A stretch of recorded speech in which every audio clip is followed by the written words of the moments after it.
A pequena nação de Israel, existente há vários séculos enquanto povo, mas há menos de 2 décadas como uma nação moderna, conseguiu de alguma forma uma das mais surpreendentes vitórias militares de todos os tempos. O milagre é que Israel tinha 260 mil soldados em sua fronteira contra 600 mil soldados árabes prontos para atacar. E as chances favoreciam os árabes, é claro. Todos achavam que, se houvesse guerra, Israel certamente perderia. O que fez o inimigo recuar tão depressa? Teriam eles experimentado algo tão assustador que tiveram que se retirar sem antes poder evitar que suas próprias armas caíssem em mãos inimigas? Que tipo de arma secreta Israel poderia ter lançado em total silêncio nos árabes sem que eles suspeitassem? Se isso fosse possível, não teria sido a primeira vez na história dessa nação preparada para o combate. A força e a coragem do povo israelita certamente tiveram muito a ver com a sua vitória milagrosa. Mas teria havido outra força atuando no conflito? Uma força sobrenatural? Seria possível que os grandes profetas do passado de Israel estavam para receber o que lhes é devido? E quem confirmaria essa intervenção milagrosa? Os israelitas ou os árabes? Por milhares de anos, o povo israelita foi espalhado pelas nações frequentemente mais hostis do mundo. No entanto, uma esperança e uma herança em comum o mantiveram unido, apesar da fé e a coragem do povo judeu terem sido testadas ao limite extremo e além. O ano que vem, em Jerusalém. Foi o laço comum que uniu geração após geração a duradoura esperança de retornarem à sua terra natal. Talvez por causa disso, o espírito coletivo e resoluto dos israelitas se endureceu como aço, tornando-os um dos guerreiros mais destemidos da terra. Isso explicaria como eles superaram os terríveis desafios para vencerem a Guerra dos 6 Dias? Talvez.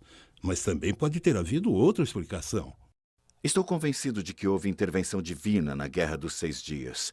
Comparando os dois exércitos, o seu tamanho, o número de soldados e comparando também o impressionante maquinário, você vê que era impossível isso ter acontecido sem uma ajuda externa.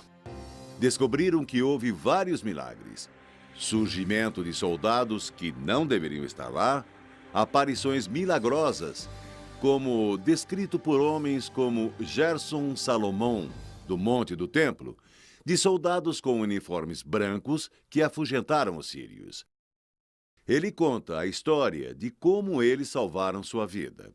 E mais tarde, ninguém conseguiu explicar aqueles soldados com uniformes brancos. Israel é um milagre. E como Deus aparece nos campos de batalha e na história de 4.000 anos, é um milagre. Na batalha que levou à Guerra dos 6 Dias, na fronteira de Israel com a Síria, fui muito ferido durante uma batalha longa e muito difícil. Um tanque me atropelou, então eu fiquei estirado no chão, quase morto. Eu só tinha minutos de vida. Centenas de soldados sírios vieram das montanhas e me cercaram. Nos meus últimos instantes de vida, podia ouvi-los carregando as armas para me matar. De repente, quando estavam prontos para atirar, deram as costas e voltaram rápido para as montanhas. No mesmo instante, eu vi uma luz imensa me cobrir de todos os lados e ouvi a voz de Deus falando com o meu coração. Você não vai morrer aqui, Salomão. Então seja forte, eu estou com você. Poucos instantes depois, os soldados israelenses me levaram para o hospital.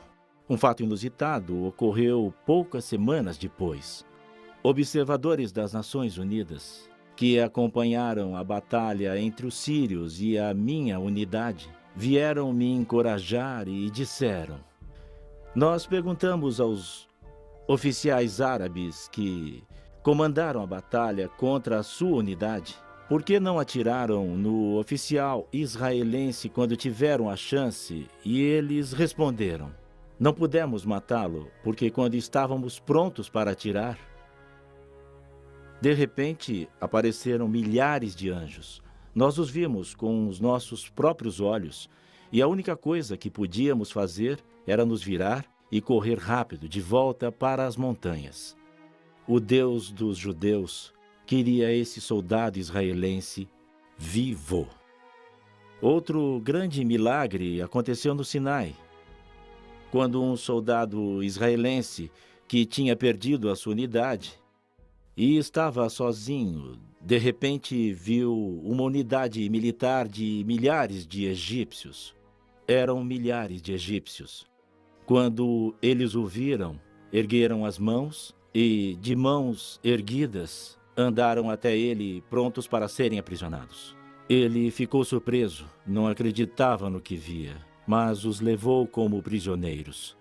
Eles o seguiram até a unidade principal da qual ele havia se perdido. Ao chegar à unidade, sua unidade ficou chocada. Eles não podiam acreditar. Um soldado israelense sozinho, levando atrás de si milhares de soldados egípcios de mãos erguidas, prontos para serem presos. Então eles levaram os soldados presos e depois interrogaram os oficiais egípcios. O que houve? Como se renderam a um soldado israelense? E eles responderam: ele não estava sozinho. Junto dele haviam milhares e milhares de anjos, com armas em suas mãos, prontos para atirar.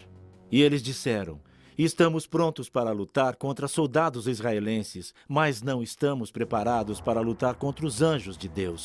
Teria sido isso que o Senhor tinha em mente quando disse ao povo judeu em Levítico 26, versículos 7 e 8? Perseguireis os vossos inimigos, que cairão à espada diante de vós. 5 de vós perseguirão 100, e 100 dos vossos perseguirão 10.000. Tal ocorrência deixaria pouca dúvida quanto a quem era o seu protetor. Havia um significado especial na conquista milagrosa desses grandes trechos de terra, a mesma terra que os antigos escritos prometeram aos descendentes de Abraão? E a profecia da Bíblia teria sido cumprida quando Israel tomou posse de Jerusalém? Muitos estudiosos da Bíblia acreditam que a entrada em Jerusalém em 11 de junho marcou o início do final dos tempos na Terra. A profecia da Bíblia, final dos tempos, se refere ao período de desastres cataclísmicos naturais, fome e guerra que iriam preceder o fim do mundo. Esses eventos, então, levarão a um conflito final, a uma batalha pavorosa, o Armagedon. O presente retorno de Israel seria o começo da derradeira e última reunião dos judeus em Jerusalém? Seria mais um elo da grande cadeia de eventos que prepararam o caminho para o final dos tempos? Para muitos, a preocupação mais imediata é o efeito que o contínuo conflito no Oriente Médio está tendo nas nações do mundo, especialmente a Rússia. Eventos recentes indicam que o adormecido gigante da Guerra Fria foi acordado e está claramente disputando uma posição de autoridade hoje no Oriente Médio. Quando a Guerra Fria terminou e o bloco soviético se fragmentou, não demorou muito para que a sua influência no Oriente Médio retrocedesse. Então, no início de 1990, a Rússia decidiu retomar sua tradicional posição no Oriente Médio, buscando uma política independente. Isso, às vezes, envolve apoiar regimes tidos pela América como perigosos. Ou seja, os aliados da Rússia na região se tornaram inimigos da América. Em anos recentes, as tentativas de se levar paz duradoura ao Oriente Médio têm continuado, mas sim do que não, elas desabam sob o peso do antigo conflito. Por outro lado, estudiosos da Bíblia argumentam que cada vez mais as antigas profecias relativas a Israel estão sendo cumpridas.